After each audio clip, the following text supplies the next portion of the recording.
अस्सलाम वालेकुम व्यूवर, बात करूंगा हाइड्रोक्विन क्रीम के बारे में कि चेहरे पर दाग और धब्बों और चायों का मुकम्मल इलाज है। क्योंकि हाइड्रोक्विन क्रीम के अंदर हाइड्रोक्विनोन होता है और इसका काम ये होता है कि चेहरे पर दाग और धब्बों और रिंकल वगैरह को ख़त्म करने के लिए इस्तेमाल किया जाता है। आज हम इस वीडियो में डिस्कस करेंगे कि हाइड्रोक्विन प्लस क्रीम हम कौन सी बीमारी में इस्तेमाल कर सकते हैं और इसका साइड इफेक्ट क्या हो सकता है और इसका सही तरीका इस्तेमाल क्या हो सकता है और वो कौन सी हालत है जिसमें हाइड्रोक्विन क्रीम का इस्तेमाल नहीं कर सकते। कंप्लीट रिव्यू जाने इस वीडियो में। सबसे पहले बात करेंगे हाइड्रोक्विन क्रीम की कंपोजिशन के बारे में। तो इसके अंदर हाइड्रोक्विनोन और प्लाइसोसोलिनोन और ट्रेटिनोन पाया जाता है और ये एडको कंपनी का प्रोडक्ट है।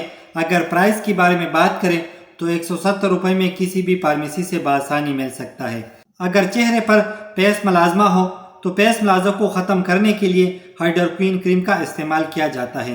क्योंकि हाइड्रोक्विन क्रीम के अंदर प्लाइसोसोलिनोन होता है और इसका काम ये होता है कि स्किन के इन्फेक्शन को ख़त्म करने के लिए इस्तेमाल किया जाता है और इसके अलावा इचम को ख़त्म करने की सलाहियत रखता है, यानी सोजश को ख़त्म करता है। और इसके अलावा हाइड्रोक्विन क्रीम के अंदर ट्राइटिनोन होता है। इसका काम ये होता है कि एक्नी को ख़त्म करने की सलाहियत रखते हैं।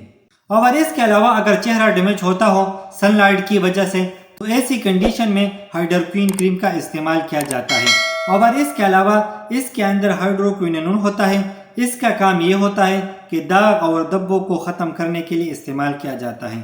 और इसके अलावा अगर चेहरे पर हाइपर पिगमेंटेशन हो, यानी दाग धब्बों और रिंकल को ख़त्म करने के लिए हाइड्रोक्विन क्रीम का इस्तेमाल मुफीद है। और इसके अलावा वो ख़वातीन जिनको हार्मोनल इम्बैलेंस हो जाती हो और इसके अलावा वो ख़वातीन जो कि प्रेगनेंसी को रोकने के लिए मेडिसिन इस्तेमाल करते हैं तो अक्सर उनके चेहरे पर पेस मलाजमा होती है।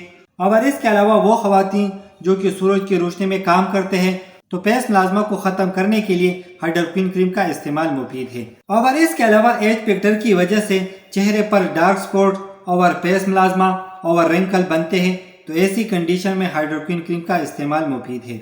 अब बात करते हैं इस्तेमाल के बारे में। तो हाइड्रोक्विन क्रीम इस्तेमाल करने के बाद डायरेक्ट सनलाइट में ना निकले। अगर हाइड्रोक्विन क्रीम इस्तेमाल करने के बाद सनलाइट में निकलते हैं तो स्किन रेडनेस हो सकता है और इसके अलावा स्किन इचिंग हो सकता है।